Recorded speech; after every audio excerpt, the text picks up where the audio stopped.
Bonjour à tous, bienvenue sur Cartels. Aujourd'hui, une vidéo un peu spéciale, première vidéo en studio. En gros, on va faire deux vidéos essais, enfin hors studio, et une vidéo dans le studio. Donc ça peut être, ben là, aujourd'hui, ce sont les meilleures sportives, à moins de 30 000 euros. Selon nous, évidemment, c'est notre avis. Vous pouvez ne pas être d'accord, mais nous, on donne notre avis.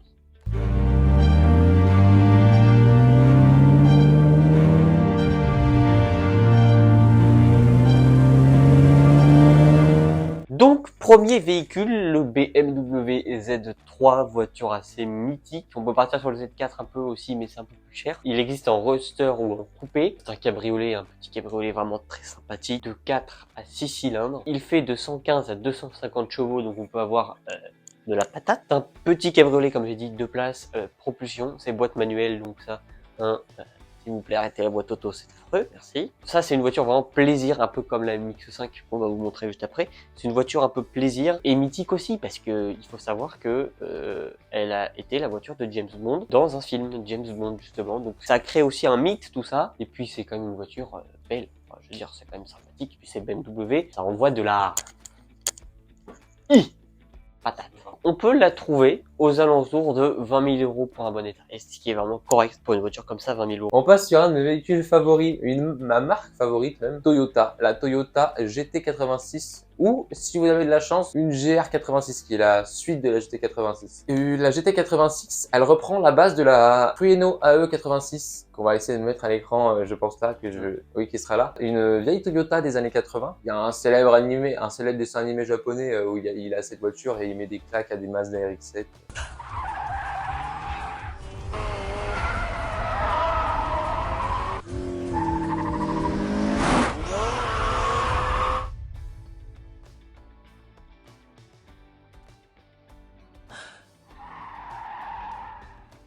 Et tout ça, c'est un dessin animé, hein, c'est pas possible. Hein. Ça fait partie du mythe. Donc derrière, Toyota ont voulu en refaire une et ils l'ont refaite. La GT86, que j'ai là, je sais pas si on va pouvoir passer, c'est la même chose que là, Subaru BRZ. C'est les deux mêmes voitures, et elles sont juste rebadgées, c'est les mêmes voitures. Il y a une anecdote, si vous enlevez le logo Toyota, derrière le logo Toyota, il y a marqué Subaru. Oh, comme c'est bizarre! Oh, alors! C'est Subaru qui produit les logos Toyota. Ce qui revient beaucoup au niveau des critiques, c'est le moteur qui est pas ouf. Apparemment, il est beaucoup trop linéaire. Ça en reste une bonne caisse, hein, avec un très bon châssis, une tenue de route excellente. Le châssis est excellent et puis tu peux faire des drifts. Il s'agit d'une putain de propulsion en boîte mécanique. Donc il y a moyen de se mettre en travers. On a un bruit très sympathique de ce petit Toyota GT86, ainsi qu'un prix assez sympathique, aux alentours de 25 000 euros pour les modèles les mieux conservés. C'est très correct, je trouve. Donc, je vous la conseille, évidemment. On va passer ensuite à la Mégane 3 RS. Vive la France. Vive la France, effectivement. La seule française, je crois. Je crois que c'est la seule française qu'on présente. Il y a aussi la Clio, mais la Clio, on l'a pas mise dedans. C'est à peu près les mêmes générations. La Mégane 3, c'est une traction avec un moteur 4 cylindres Renault Sport, qui développe 250 ou 275 chevaux, selon les moteurs. Il y a deux moteurs disponibles. Il y en a 3. 3 Bon, mais il y a 3, mais je connais pas. Mais il y en a un qui est au milieu, quoi. Ouais, il y en a un entre les deux à 260. Voilà. Ce véhicule fait beaucoup de bruit. Je sais pas si on va pouvoir vous mettre un extrait maintenant du bordel que ça fait. C'est un bordel monstrueux. Ça braille. C'est...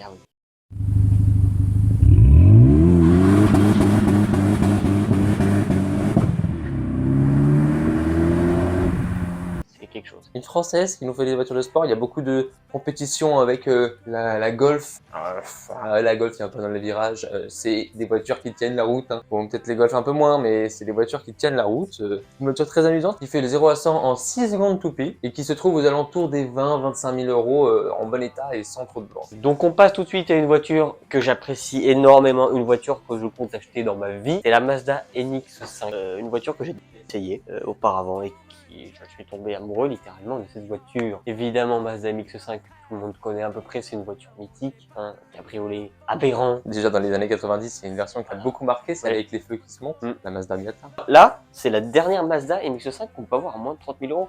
Et ça que je trouve fou, c'est que c'est une dinguerie et elle est pas chère du tout en fait. C'est une propulsion, elle est légère et c'est une boîte manuelle encore une fois. Donc cette MX-5 fait de 131 chevaux à 186. Moi, celle que j'ai essayée, c'est la 186. Donc, le chef de programme de Mazda a dit 5 principes pour cette voiture. Le premier est la légèreté, parce que c'est une voiture très légère, très petite. Ça n'a rien à voir 1500 chevaux dans une voiture. Si vous avez, par exemple, Mais si tout est bien fait et qu'il y a un bon rapport poids-puissance. Pas si on en parle, mais il y a la Twingo 2 RS. C'est pas une voiture qui fait que 130 chevaux, mais on a 800 kg à Oui. tout casser à un nez. Le Ça rapport bombarde. poids-puissance est aberrant. Le deuxième, donc c'est une propulsion. La troisième, c'est la répartition des masses 50-50. Comme chez Porsche. Comme chez Porsche. Faible inertie en virage pour le quatrième. Et surtout, prix abordable, car on peut en trouver entre 25 et 30 000 euros. 25 000 euros, vous en trouvez en bon état. 9, c'est Bon pas état. 32 000. 9, ça doit être aux alentours de 32 000. Et avec des options de se faire à peu près vers Ouais, 38, 39. Ouais, c'est ça. Mais c'est vraiment, je l'ai déjà essayé. C'est une Folie. dinguerie. En fait, c'est un petit kart. Tu t'amuses avec, en fait.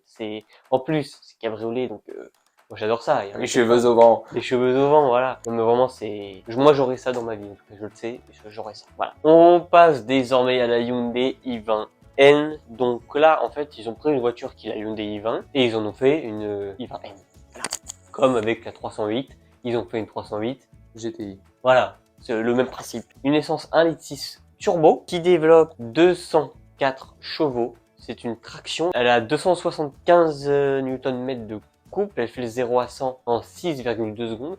Donc c'est une petite voiture qui a quand même un style assez agressif, qui fait un beau bruit aussi. Après, c'est une Hyundai. Hyundai, normalement, ils sont pas censés faire du sport. Mais là, je trouve que cette voiture est plutôt réussie et reste à un prix abordable parce qu'on peut la trouver aux alentours de 30 000 euros. i20N, c'est simple, efficace. Et puis moi, j'aime bien le style assez agressif. Oh, le bleu i20, frère, il est incroyable. Par contre, le bruit est vraiment fou pour une voiture comme ça. Oui. Sportive en propulsion, une japonaise avec un V6. Ce n'est pas une GTR, calmez-vous. C'est une 350Z, une Nissan 350Z avec son moteur 3 litres 2, V6 3 litres 2. Alors, je crois que c'est le seul V6 qu'on vous présente aujourd'hui, V6 japonais, qui reste fiable dans l'ensemble, c'est comme toutes les voitures qu'on va vous présenter aujourd'hui.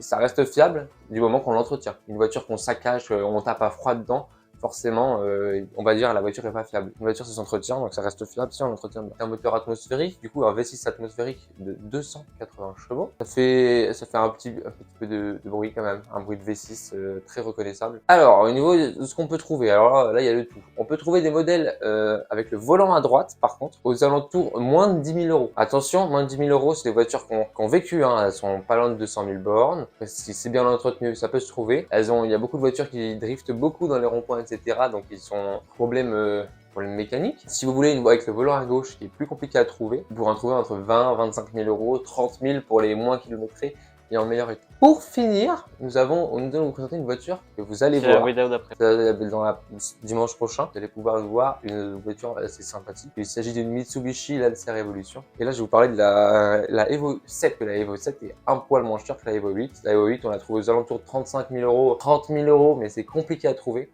C'est vraiment très compliqué, c'est une voiture mythique qui a été beaucoup reprise en rallye. Et alors que la Evo 7 a été reprise en rallye, mais on en trouve encore d'occasion. Sur un moteur, un 4 cylindres Mitsubishi qui développe 280 chevaux. C'est la seule 4 roues motrices qu'on vous présente aujourd'hui. Comme un missile, à l'arrêt, vous partirez beaucoup plus vite parce que les 4 roues retournées, vous patinerez moins. Je crois que c'est la plus rapide qu'on vous présente aujourd'hui pour le 0 à 100. Elle fait 5 secondes 6 au 0 à 100. Bon, c'est pas grand chose, mais ça reste la plus rapide parce de fait qu'elle est en 104 roues motrices. Alors, on en trouve à tous les prix, un peu comme la 350Z, mais seulement uniquement avec le volant à gauche. Ça existe avec le volant à droite. Non, on en trouve avec des volants à droite on a vu sur la centrale entre 17 000. Et vous pouvez monter jusqu'à 25 000, 30 000 pour les modèles les mieux conservés. Pour la Evo 7, on la trouve plus entre, si vous voulez des bons véhicules, entre 20 et 40 000. Ça dépasse un peu le budget de la vidéo, mais on en trouve quand même à 40 000, vous allez trouver des très belles voitures. Et ben, on vous a donné notre avis sur les meilleurs véhicules à moins de 30 000 euros pour s'amuser. Voilà, donc merci d'avoir regardé cette vidéo. C'était Cartels, on se retrouve la semaine prochaine. On vient de vous dire sur quelle voiture, on vous spoil pas ce que c'est. Hein, voilà, évidemment. On vous a pas dit. Mais venez la semaine prochaine, ça va être une dinguerie. Donc à la semaine prochaine. N'hésitez pas à vous abonner, à mettre un petit pouce bleu, ça nous aide à trouver des véhicules, à être mieux référencés, etc., etc. Voilà. Merci, à la semaine prochaine.